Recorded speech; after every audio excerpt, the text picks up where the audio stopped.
juste revenir un peu sur le match de Chartres. Je ne l'avais pas eu après, mais qu'est-ce qui s'est passé en fait en deuxième mi-temps? Bah écoute, de toute façon, déjà, ça devait arriver, qu'on perde, qu'on ait une défaite.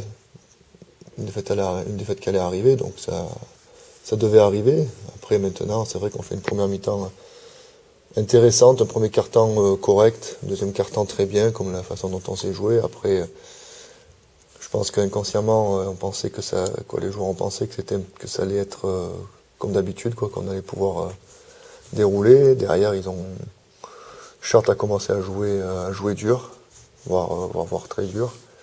Et nous, on a arrêté de jouer. On a manqué de patience, que ce soit en attaque ou en défense, on a manqué de patience. Donc, quand ils commençaient à revenir, on a voulu marquer rapidement pour garder l'écart. Et quand ils étaient devant, pareil, on a voulu marquer rapidement pour recoller. Donc voilà, après, donc on a joué notre basket à nous, un carton sur 4. Et comme je leur ai dit, quand on joue comme ça, on devient une équipe ordinaire de National 1 et tout le monde peut nous battre. Du coup, après une défaite comme ça, où l'équipe ne joue pas, comme tu dis, redescend au niveau ordinaire, une réaction attendue samedi, quoi. Ouais, la réaction, comme je dis à chaque fois, c'est une équipe qui est assez mature, assez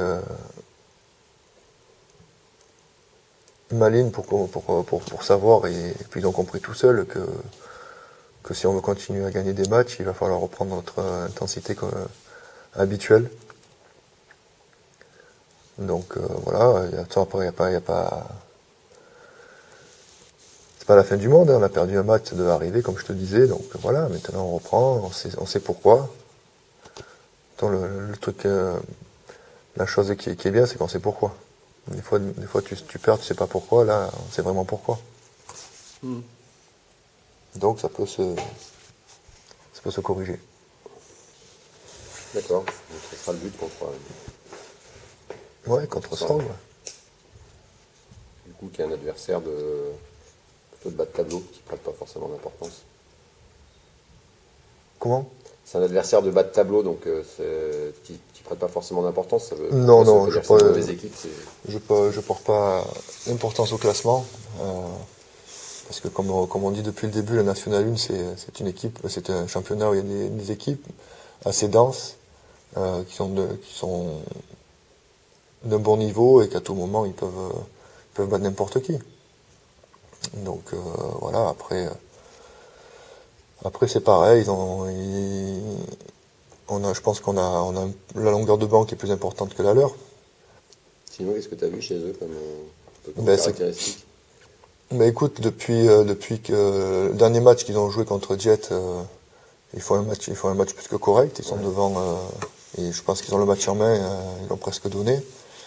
C'est une équipe qui joue beaucoup en première intention, avec des joueurs qui sont capables de prendre le ballon sous leur panier et d'aller jusqu'au bout, que ce soit Geiger, le Lituanien, Kaba. Donc voilà, c'est des joueurs dangereux, et dessous ils ont deux pivots très intéressants, que ce soit Cheikh ou Aliment. Donc voilà, c'est pas une équipe, ça peut être une équipe facile à manier, donc voilà. En fait, ils sont dans une situation un peu bizarre. Je sais pas s'ils ont retrouvé un coach, ils en ont un coach. Non, apparemment, samedi c'est l'assistant qui reprend. Ouais, samedi qui vient. Ouais. Donc écoute, on sait que ça peut donner quand on change d'entraîneur. Hein. Je pense que ils n'ont pas vraiment changé. En fait. Non, ils n'ont pas changé, mais ils vont rester dans la même dynamique. Ça va peut-être ressouder l'équipe. On le voit déjà dans les attitudes contre Diet. Elles ont changé par rapport au match d'avant. Donc voilà, ils vont venir remonter comme des pendules, et puis ils viennent ici pour faire un coup.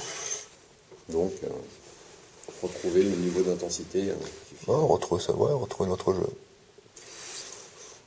Après, comme je leur ai dit, on n'a pas fait un mauvais match, hein. On n'a pas fait un bon match. Et t'as pas eu, tu disais, il n'y a pas eu de bobos, de blessés, trucs comme ça? Non, ça va, tout le monde est opérationnel aujourd'hui.